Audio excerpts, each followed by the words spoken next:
Hello everyone, आइए आज मिलते हैं हम लोग अपने कुछ फोर्थ ईयर के बच्चों से जो ऑलरेडी प्लेस्ड हैं। ये अनामिका हैं, ये कृतिका हैं, ये सुहेल हैं और वो आदर्श हैं। तो कृतिका, अनामिका और आदर्श जियो प्लेटफॉर्म पे हैं और सुहेल हमारे इन्फोसिस में प्लेस्ड हैं स्पेशलिस्ट प्रोग्रामर पे, जिसका पैकेज 9.25 है इस समय। तो मैं ये बेसिकली इनसे बात करने का उद्देश्य ये है कि जो जूनियर्स जो तैयारी कर रहे हैं वो समझ पाएँ कि कैसे हमें अपने तैयारी को परसू करना है। तो सबसे पहले तो अभी कृतिका और अनामिका कहीं इंटर्नशिप करके आई हैं। तो कृतिका, अनामिका, पहले कृतिका तुम बताओ, तुम इंटर्नशिप जो करके आई उसमें कंपनी का कैसा अनुभव था और वहाँ पे क्या माहौल था और क्या फ़र्क है कॉलेज और इंडस्ट्री में, क्या चेंजेस हो रहे हैं, इसको प्लीज़ आप बताओ ज़रा।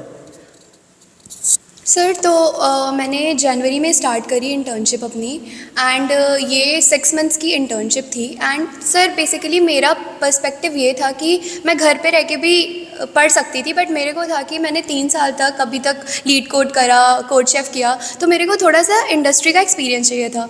सर वहाँ पे सबसे बड़ी डिफरेंस ये होती है कि लोग बहुत ही प्रैक्टिकल नॉलेज की बात करते हैं, वहाँ थ्योरेटिकल नॉलेज एक तरीके से नहीं होती है।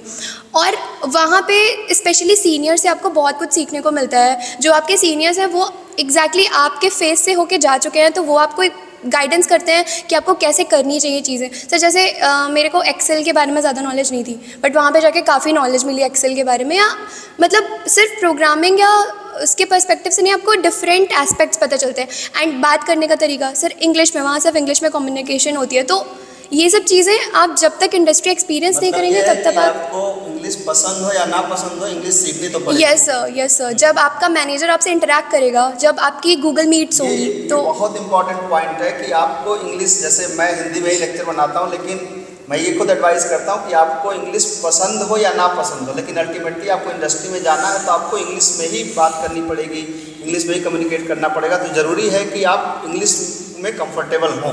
Exactly sir. Yes sir. And sir मेरे को लगता है कि हर चीज़ का एक की for everything is a confidence. The confidence you carry, जैसे इंग्लिश की बात है, अगर आप नॉर्मल ट्राई भी करते हैं बट अगर आप कॉन्फिडेंस कैरी करके बात करते हैं किसी से, तो सामने वाले को समझ में आता है कि हाँ आपके अंदर नॉलेज है। एंड स्पेशली सर अगर आप नॉलेजेबल हैं प्लस आप में कॉन्फिडेंस है, तो उससे बेस्ट कोई कॉम्बिनेशन नहीं हो सकता। Very good. बहुत इंपॉर्टेंट पॉइंट है कि एक तो आपके पास कॉन्फिडेंस हो और दूसरा आपके पास क्या हो, नॉलेज हो। तो कॉन्फिडेंस और नॉलेज, ये दोनों चीज़ें बहुत मैटर करती हैं। ठीक है, सिर्फ बिना नॉलेज के कॉन्फिडेंस बेवकूफ़ वाली बात होगी, और बिना कॉन्फिडेंस के नॉलेज जब हम डिलीवरी नहीं कर पाएंगे तो उस नॉलेज होने का क्या फ़ायदा है। ठीक है, तो अनामिका आपका क्या अनुभव रहा, प्लीज़ आप बताएं। सर मेरा जो मुझे काम करना था वो बेसिकली हमें लाइव प्रोजेक्ट पे काम करना रहता था। तो जैसा हम लोग कॉलेजेस में पढ़ते हैं वो एक बेस का काम करता है वहाँ पे, क्योंकि जैसे हम लोग यहाँ पे कोई भी एक वेबसाइट भी बना रहे हैं तो उसके वेरिएबल के नाम वो हम ही डिक्लेयर करते हैं और हमें पता होता है। बट जैसे जब मेरा फर्स्ट डे था तो वहाँ पे 10,000 20,000 लाइन के कोड ऑलरेडी लिखे हुए थे। ध्यान से सुनिए, 10,000 20,000, यहाँ 10 लाइन 15 लाइन के कोड लिखने में लगता है बहुत बड़ा काम कर दिया। Yes sir. तो बेसिकली मुझे बग सॉल्व करना रहता था उस एग्जिस्टिंग वेबसाइट पे जो भी बग रहता है। तो जीरा टिकट पे हम लोग काम करते हैं।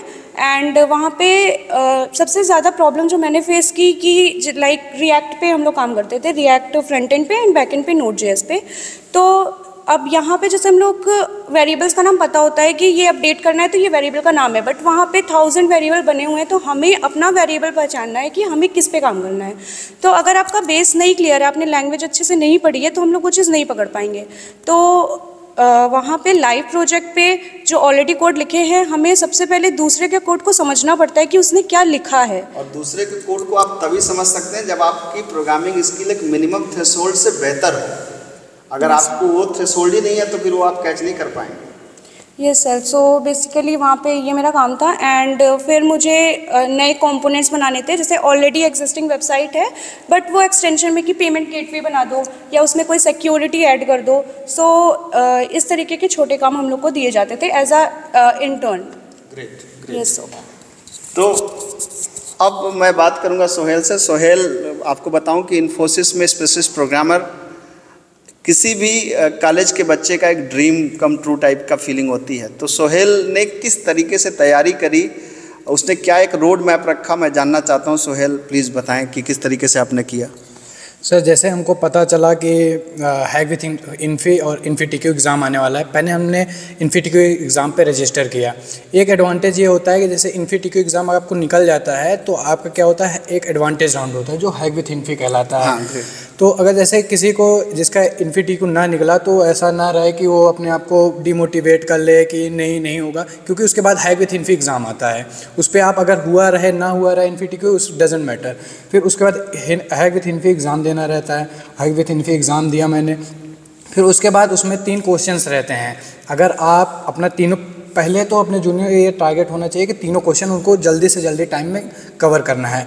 फिर अगर आपको मैक्सिमम पैकेज स्पेशलिस्ट प्रोग्रामर के लिए जाना है तो मैक्सिमम एक कोड 100%, दूसरा कोड 60% से ऊपर रहना चाहिए, तब आपको स्पेशलिस्ट प्रोग्रामर और पावर प्रोग्रामर का इंटरव्यू कॉल आएगा। ये बहुत इंपॉर्टेंट बात है। एक कोड 100%, दूसरा कोड 50-60% से ऊपर, मतलब 3 क्वेश्चन में 1.5 तो आपका होना ही चाहिए, तभी आप उसके बारे में सोच सकते हैं। हाँ, फिर उसके बाद मैंने क्या किया कि पहले जितना डेटा स्ट्रक्चर 4th सेमेस्टर में जो डेटा स्ट्रक्चर्स होते हैं उसको एकदम डीपली पढ़ा। फिर उसके बाद आपको एक फोकस क्या रखना है कि कोई सा एक लैंग्वेज चूज़ कर लेना है, C++ या जावा, कोई सा भी लैंग्वेज हो, सी कोई भी सा भी लैंग्वेज हो, आपको एक चूज़ कर लेना है और उस पर एकदम फोकस, एकदम पूरा अपना हाथ बैठा लेना है ताकि मैं कोड मिलते मन तुरंत दिमाग में हिट कर जाए कि हमें इसको करना कैसे है।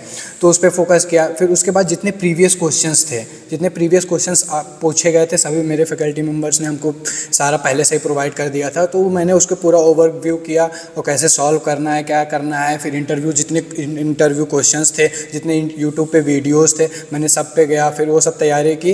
तो फिर सर उसके बाद यही था। ग्रेट।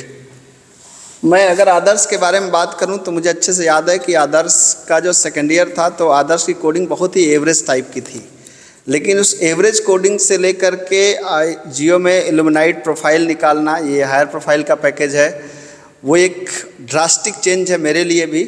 तो मैं ये आदर्श से ही चाहूँगा कि अपने जूनियर्स को मैसेज दें कि क्या रोड मैप आदर्श ने फॉलो किया और किस तरीके से उसने किया। Adarsh please. Oh sir, basically thank you for asking me this question. Sir जो मेरा रोड मैप था, सबसे पहले मैंने DSA स्टार्ट किया। DSA के लिए सबसे बेसिक चीज़ क्या है कि आपका एक फ्रेंड सर्कल ऐसा हो जो एक कॉम्पिटिटिव थिंकिंग रखता हो। ये बहुत इंपॉर्टेंट बात है कि एक मैं बार बार क्लासेस में कहता हूँ कि पहले आपकी जो फ्रेंड सर्किल होना चाहिए वो तय करती है आपके। एक बहुत पुरानी कहावत है कि एक अंकल जी थे, वो कहा करते थे कि तुम अपने दोस्तों के नाम बताओ और मैं तुम्हें तुम्हारा फ्यूचर बताऊंगा।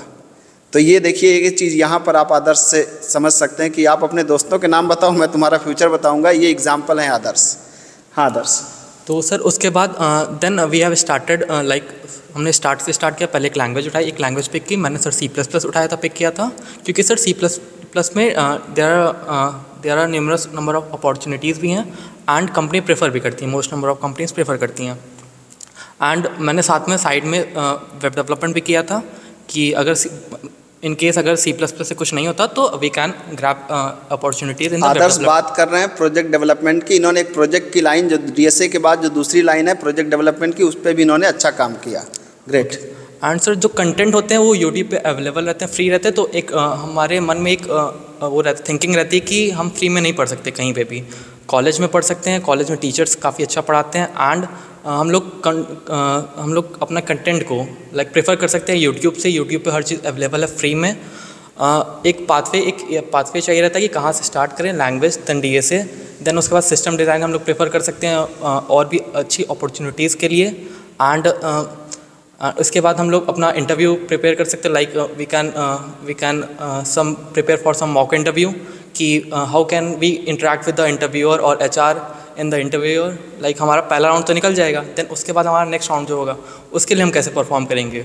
तो इंटरव्यू भी, मॉक इंटरव्यू देना भी बहुत इंपॉर्टेंट है। जितना मेन DSA है उतना इक्वल इंटरव्यूज़ भी प्रिपेयर करना है। मॉक इंटरव्यूज़ की प्रैक्टिस हम लोग काफ़ी कराते हैं और ये जो मॉक इंटरव्यूज़ में सारे बच्चों को पार्टिसिपेट करना चाहिए, क्योंकि आप अगर उसमें पार्टिसिपेट नहीं करेंगे तो आप कैसे अपने आप को जज कर पाएंगे कि आप दूसरे के सामने कैसे कर रहे हैं। That's great. ओके। तो हाँ आदर्श। Okay thank you. तो आदर्श ने बहुत अच्छे अनुभव अपने शेयर किए।